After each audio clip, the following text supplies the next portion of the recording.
Hi everyone, let's talk about Joyner Lucas. Joyner Lucas is a Massachusetts rapper that has made some pretty big headway in the middle to late 2010s. Mainly off the back of remixes that he would do of popular songs like Panda, as well as Mask Off, or even Gucci Gang or Bank Account. However, in 2017 he decided to drop I'm Not Racist, which was a song that pretty much pushed him to at least notability. It was a song that got people talking. It was a song that got people interested in who Joyner Lucas was. And then a year after that, he decided to drop some singles leading up to the release of this album. And then he decided to drop another single, and another single, and another single, and another single. This album has 9 singles.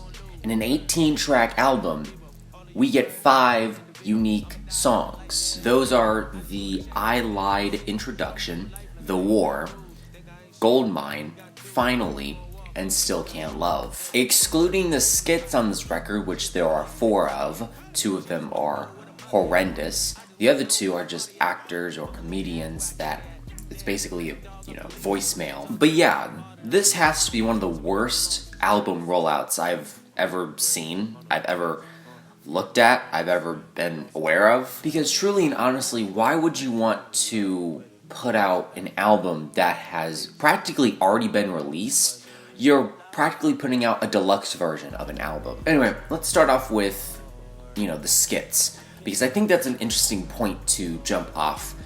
The skits on this record pertain to Joyner Lucas and his ADHD. Obviously, it's the title of this record. It's referenced numerous times throughout this album. You then get to the opening track of this record, Streaming Evaluation, which is one of 2 evaluations on this album. It's a doctor and Joyner Lucas who essentially are discussing, talking, and the doctor or psychiatrist or therapist has given Joyner Lucas a Rorschach test. Basically the little blobs on a piece of paper. Asked Joyner to say what comes to his mind first of all. What is on the paper? First of all, this thing comes off incredibly creepy, incredibly weird.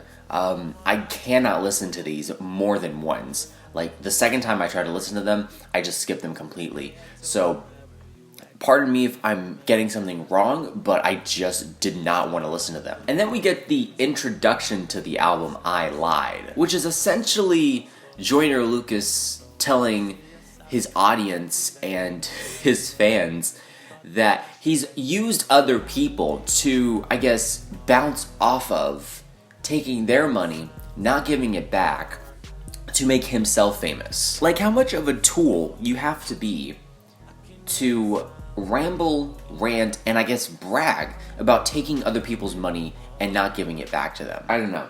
But I guess the one moment on this album where I would find, some form of enjoyment is the track ISIS featuring Logic. Both rappers on this instrumental sound perfectly fine, and I think Logic really did a good job here. Joyner Lucas does alright. The instrumental is interesting. I wish ISIS played into the lyrics a little more, because there's only one line that referenced the actual terrorist group. Why would you name it ISIS? It kind of looks like a grab for attention. And then we get to the song The War, featuring Young Thug.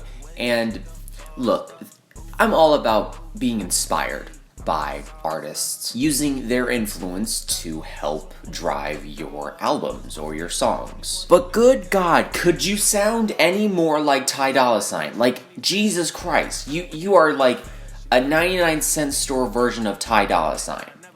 And you're not even good at it. Like, if you're gonna be copying this dude so much, be good at it. Young Thug's verse is also extremely scant as well, and the instrumental is boring as fuck. We then get to the Chris skit, which is from actor and comedian Chris Tucker, basically saying, yo, dude, release the album. Come on, release the album. I don't care about your ADHD, my mom has ADHD. Release the album. I mean, it does come off a little, pushy in a way. I guess Chris Tucker is very doesn't want to acknowledge that ADHD can have an impact on Joyner. I don't know, whatever it is, at least it's a moment where Joyner is not rapping or doing anything so derivative I get bored to tears. But then we get to the song I Love, And truly and honestly, it is like one of the worst hooks I've heard all year. What the hell is this hook? I love. It's almost indescribable how annoying, obnoxious, and ridiculous this sounds. And then we get to the song that I have the biggest problem with. The song Devil's Work.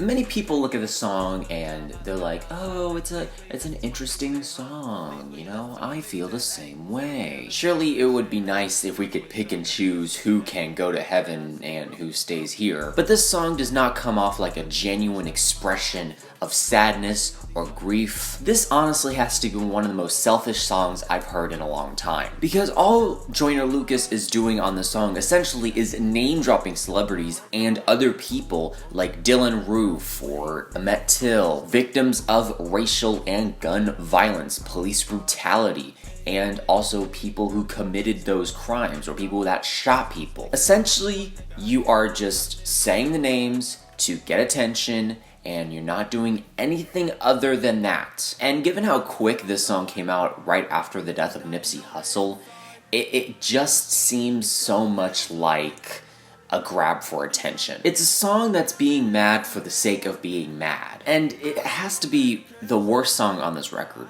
and truly one of the most disgusting songs I've heard in a while. It's manipulative.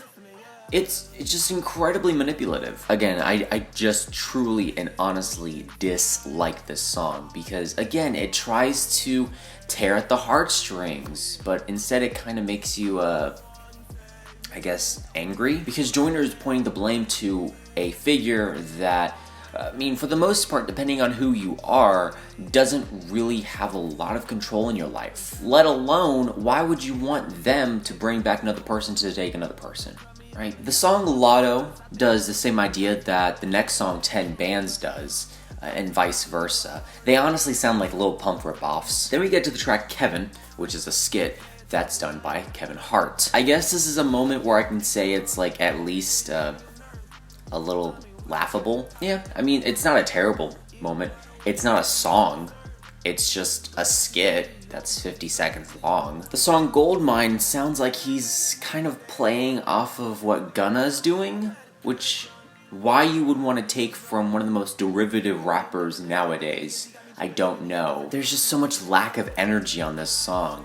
It almost comes off like Nav told Joyner Lucas to be as lazy and as uncharismatic as possible. Look at the lack of energy, give us nothing. The song finally featuring Chris Brown.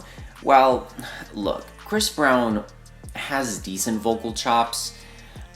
I don't know, I can't really enjoy this song because I don't really like Chris Brown as a person. I will say he does a decent job on the chorus, and Joyner Lucas does alright, but overall this song is really forgettable. The song Revenge features a very somber piano-backed instrumental with Joyner Lucas trying his best to be hard over it. But if you're gonna do something like this, which has, I guess, a lot of energy built into the lyrics, sound like you're goddamn alive on this instrumental, dude. The song also sounds like it came straight directly from Drake's If You're Reading This Is Too Late. Then we get to the comprehension evaluation skit, which is basically the doctor that Joyner was just at the beginning of this album. And I guess Joyner told his mom about this. If you were a mother or a father who took your child to therapy and they came out of the room maybe crying or maybe just really upset because the doctor yelled at them and called them names, would you take your child back? I wouldn't, alright? I wouldn't. My child just does not need to be, insulted like that. So again, why would his mom take him to that?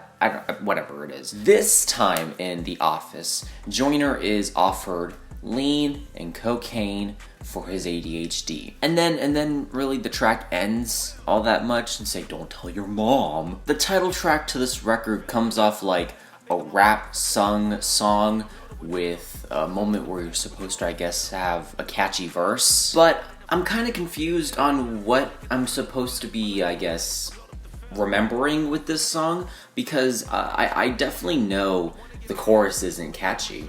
You know, I feel like I'm dying inside. Why do I seem crazy? Someone save me. You can't blame me. It's my ADHD. That's not a good hook. I'm not gonna sit here and say, I feel like I'm dying inside. And look, I know he's not singing it like that specifically, but honestly, would you want me to say it like the way he sings it? Still Can't Love features King OSF and Fabulous, and yeah, it's a really forgettable song. It's a really forgettable song. Not even these two artists can save the monotony of this song in particular. And then we have one of the last singles to this record, Will, which references Will Smith of all people. It's not a terrible cut per se, but again, I'm feeling like Joyner Lucas is just name calling at this point. So overall, this record comes off as an identity deficient project that shows Joyner Lucas does nothing but completely rip off his influences. Rather, he's just playing cosplay. I'm left wondering what personality Joyner Lucas has by the end of this album. There's just so many songs that feel like mindless rip-offs that I just can't look at this record and say it's original in any way, shape, or form. And again, maybe some instrumentals are fine, but every song was done so much better, so much earlier, by someone who said much more. I didn't like this. I just did not like this. It truly and honestly didn't come out in a good way, and it's just an amalgamation of bad ideas that just did not need to be released as like this. Yeah, this record's a D, a solid D, but I am curious to know what are your thoughts and opinions on this album down below. Let me know what albums you want me to review next, and that's it. Leave a like, comment, share, do whatever you want. Let me know how I can improve future videos down below. Remember, this is only my opinion because music is subjective.